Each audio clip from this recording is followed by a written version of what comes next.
అక్కడికి వచ్చిన జనాలను చూసి టీడీపీ నాయకులకి కడుపు మండి వికృత రాతలు రాయడం, చిల్లర రాజకీయాలు చేయడం. అంటే వాళ్ళ పార్టీ వచ్చిన దగ్గర నుంచి కూడా చిల్లర రాజకీయం తప్ప శక్తివంతమైన రాజకీయం ఎక్కడ చేయడం లేదు.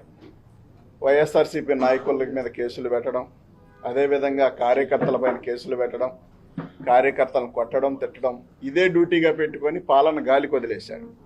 ఎక్కడన్నా ప్రశ్నిస్తారేమో అని చెప్పి ఒక భయంతో ఈ కేసులు పెట్టి భయపెట్టి మరి రకరకాల ఇబ్బందులు పెడతా ఉన్న సందర్భంలో మిర్చి రైతులు ఇబ్బంది పడతా ఉన్నారని చెప్పి జగన్మోహన్ రెడ్డి గారు గుంటూరుకు వస్తూ ఉంటే ఇవాళ కనీసం ఒక పోలీసుని కూడా లేకుండా మరి మొత్తాన్ని వదిలేసి ఏమీ తెలియనట్టుగా మరి వాళ్ళు యాక్ట్ చేస్తూ అంటే కళ్ళు లేని కబోదుల్లాగా యాక్ట్ చేస్తూ ఉన్నారు.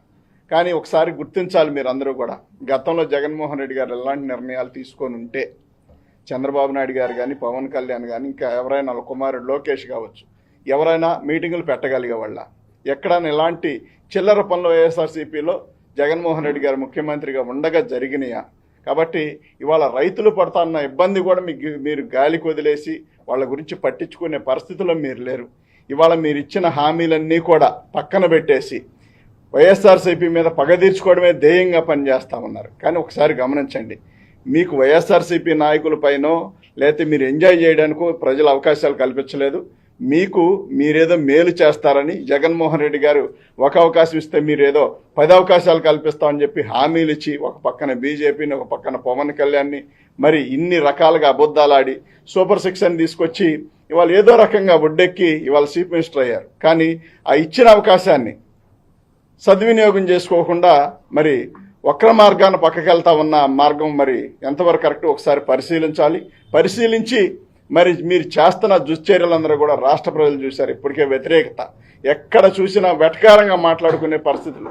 మరి ఏ ప్రభుత్వం పైన, గత ప్రభుత్వం పైన కూడా ఏనాడు కూడా మరి ఇంత పెద్ద ఎత్తున 8-9 నెలల్లో ఇప్పుడు ఎలక్షన్ పెడితే పరిస్థితులు ఎలా ఉన్నాయంటే కనీసం పట్టుమని సింగిల్ డిజిట్ అయినా వచ్చుద్దా అనే పరిస్థితులు ఆలోచించుకుంటా ఉన్నారు. కానీ మీరు ఒకసారి సర్వే చేయించుకోండి, ప్రజలు ఏమనుకుంటా ఉన్నారు, ప్రజలు ఏమని చేదరించుకుంటా ఉన్నారు, ఇవన్నీ కూడా మీరు గమనించకుండా మాకు అవకాశం వచ్చింది కాబట్టి పెద్ద కోళ్ళ పెత్తనం ఇచ్చినట్టు కాకుండా మీకు ఇచ్చిన అవకాశాన్ని ప్రజలకు ఉపయోగపెట్టే విధంగా పథకాల హామీలు ఇచ్చిన హామీలన్నీ కూడా గాలికి వదిలేయకుండా ఇక నుండి అయినా సరే ఇచ్చిన హామీల్లో ఎంతో కొంత ప్రజలకు తీర్చండి, ప్రజలకు ఇవ్వండి. మరి వాళ్ళు ఎదురు చూస్తూ ఉన్నారు.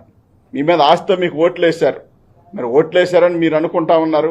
ఓట్లేశారా, ఇంకో రకంగా వచ్చింది అవకాశం అనేది ఏదైనా పక్కన పెడితే మీరు మాత్రం ఖచ్చితంగా ఇచ్చిన హామీలు నిలబెట్టుకొని జగన్మోహన్ రెడ్డి గారి విషయంలో, సెక్యూరిటీ విషయంలో మీరు తీసుకున్న నిర్ణయాలు చాలా తప్పిదమైనవి.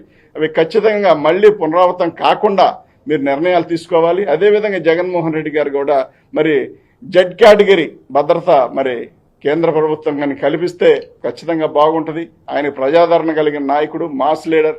ఆయనకున్న మరి జనం ఆదరణ చూశారు ఇవాళ.